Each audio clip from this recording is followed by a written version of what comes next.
আমাদের আশ্বাস রয়েছিল ঈদের পরে আমরা হল পাবো, অস্থায়ী হল। তো তার জন্য আমরা আসলে ঈদের আগে আমাদের যে ম্যাচ রয়েছে আমরা আমাদের ম্যাচগুলো আসলে ছেড়ে দিয়েছি, কিন্তু আমরা ঈদের পরে এসে আমার কোনো হল পাইনি। এজন্য আমরা আসলে মানবেতর জীবনযাপন করি, বন্ধুর ম্যাচে থেকে ওর ম্যাচে থেকে আসলে এই কয়দিন পার করেছি। এখন আর আসলে আমাদের আর সম্ভব নয়। এজন্য আমরা জগন্নাথ বিশ্ববিদ্যালয়ের যে রফিক ভবন রয়েছে এটিকে আমরা আমাদের অস্থায়ী হল হিসাবে আমরা ব্যবহার করছি। বান্ডেল থাকলে প্রতি সেনমানিতে টাকা বাঁচবে। বিকাশ সেনমানি বান্ডেল কিনে জিতুন প্রতি লেনদেনে। তো এর জন্য আমাদের যে একটি গণরুম রয়েছে আমরা সেই রুমের এখন হলো উদ্বোধন করব এবং আমাদের যে রুমের স্টিকারটি আসলে লাগাবো।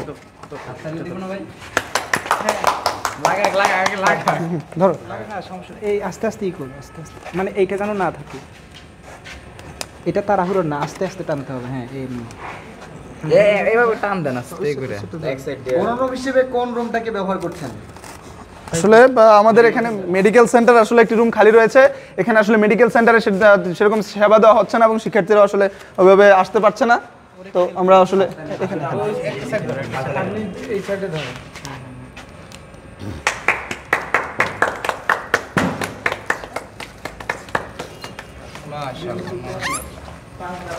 যেবার আমাদের আসলে আমাদের হলের গেটের সামনে আসলে আরেকটি স্টিকার রয়েছে। চলো চলো চলো, এই ভাই এটা জিমনেশিয়াম, আমি এখানে জিম করব।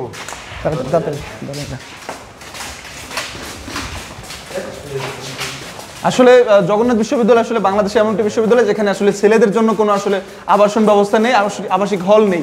তো আসলে সেই সমস্যাটি আসলে এতদিন ধরে আমরা ভুগতেছিলাম, কিন্তু আসলে আমরা গতকাল থেকে আসলে সেই সমস্যাটি নাই। আমরা আসলে সিনিয়র জুনিয়র আসলে সকলে মিলে খুবই সুন্দরভাবে আমাদের হল লাইফটি আসলে কাটছে। তো আমরা আসলে এটি হলো আমাদের যে অস্থায়ী হল এবং এই হলে আমরা আসলে সিনিয়র জুনিয়র সকলে মিলে খুব সুন্দরভাবে আসলে পড়াশোনা থেকে শুরু করে পড়াশোনা, খাওয়া দাওয়া, আমাদের ব্যবহারিক ডেইলি লাইফ আসলে সকল কার্যক্রম আসলে এখানে চলমান রয়েছে।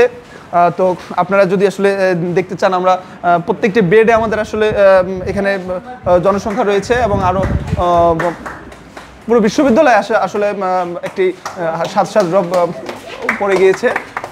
তো আসলে শিক্ষার্থীরা বিভিন্ন রুমকে পর্যায়ক্রমে আসলে যদি তাদের অস্থায়ী যে হলটি রয়েছে সেই হল যদি বাস্তবায়িত না হয় তাহলে শিক্ষার্থীরা পর্যায়ক্রমে আসলে প্রত্যেকটি রুমকে, রফিক ভবনের প্রত্যেকটি রুমকে আসলে তারা আবাসিক হল হিসেবে আসলে নিবে বলে জানিয়েছেন।